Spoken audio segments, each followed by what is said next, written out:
Hey everyone, Harry here to talk about a really interesting and potentially momentous suit in front of the Supreme Court, that is, for the court to decide whether to review it. It's at the certiorari stage, which is when parties say, will you please take the case? But both because of the way it's worked procedurally and what that shows about Supreme Court practice and federal law, and the question presented, it's kind of fascinating, and I just wanted to sort of sketch it out for everyone so you have your eye on the case. The case is called Consumers Research et al.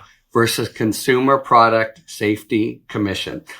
By now, I think people have heard of what standing is, and it means in order to get in front of a federal court, you need to have an injury.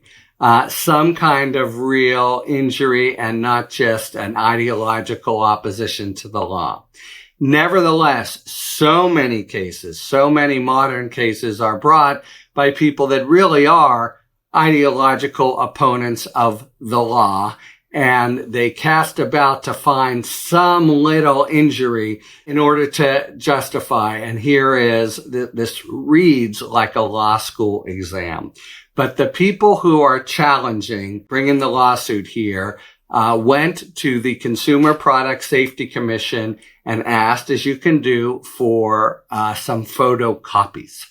And then thereafter asked, as you can do, and you have to make a showing, to waive the photocopying fee. We're talking 15 cents a page. And the Consumer Product Safety Commission said, no, we don't think you meet our requirements for when we waive photocopying fees. On the basis of that unbelievably thin read, the group has brought a suit challenging the entire administrative state of the United States. I mean, basically, it's not an understatement. So let me now take a little step back and we learn in school, we have the legislative branch, we have the executive branch, we have the judicial branch. And we also have these agencies that are styled independent. They are independent because the president can't simply remove the head willy-nilly. This there's many agencies and commissions that are like this, where the president has at least to find cause, and there's some legal protection. This came up, Consumer Protection Finance Board, FCC, many cases. And for certain this, by the way, has been the case since the New Deal, by virtue of a very, very solidly entrenched case in the constitutional firmament known as Humphrey's Executor. So these guys have come in and said, look, we are injured. They wouldn't waive our photocopying fees, and therefore overrule Humphrey's Executor, find that the Consumer Product Safety Commission is unconstitutional because the head of it can only be removed for cause.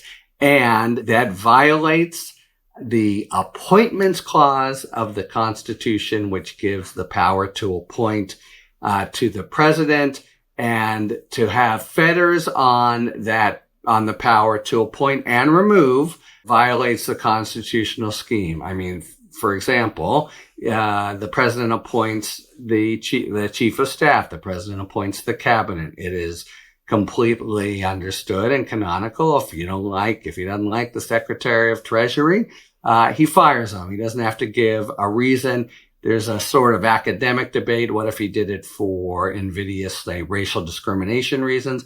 But if he just doesn't like, the guy's aftershave, that's a fine reason for the president to violate, not for independent agencies who undertake and exercise a huge swath of administrative power that affects people's lives every day. It would be revolutionary, bigger than the overruling of Chevron, which had to do with deference to the administrative state, which they did a couple months ago. But this is a revolutionary court.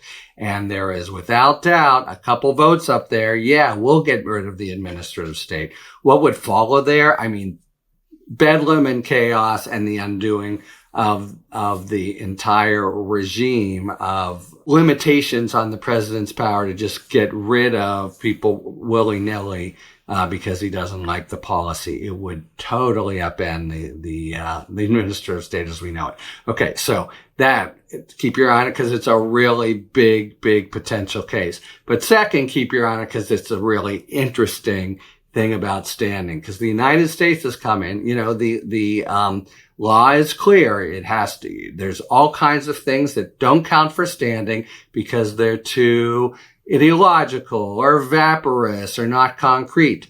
15 cents is not one of those. Here's the nickel. Here's the dime. That is concrete. They have been injured. Maybe there's a little argument that it's a little different to have.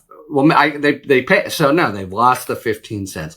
And very interestingly, the DOJ has come in now and said, do not take the case. Why? Because the challengers lack standing. So basically they're saying, come on, everyone knows what's going on here. This isn't a real injury.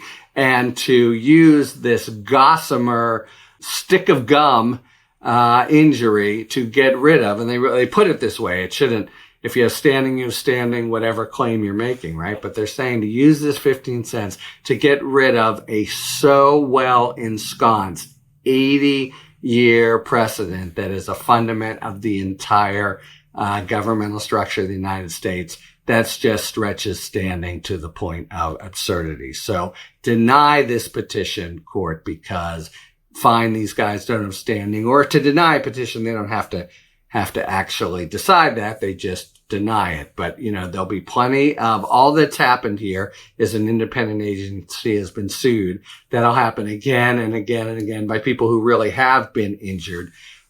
So they're saying it's a good reason to let this one go because the standing is just, stretched to the point of breaking, of insanity. And that's the argument. So we'll see what the Supreme Court does. The doctrine is concrete injury, 15 cents should count. And even if it's to be the fulcrum for as big a case as they would have on their docket now. So I wanted to sketch out, because those two interesting, there's the standing part and then the huge administrative state part involving so-called independent agencies, which is always stuck in the craw of certain conservatives who think, well, there's just no place for that. Article 1, Article 2, Article 3, and yet they've been so completely accepted since the New Deal and blessed by court after court after court. But that doesn't mean all that much to this court.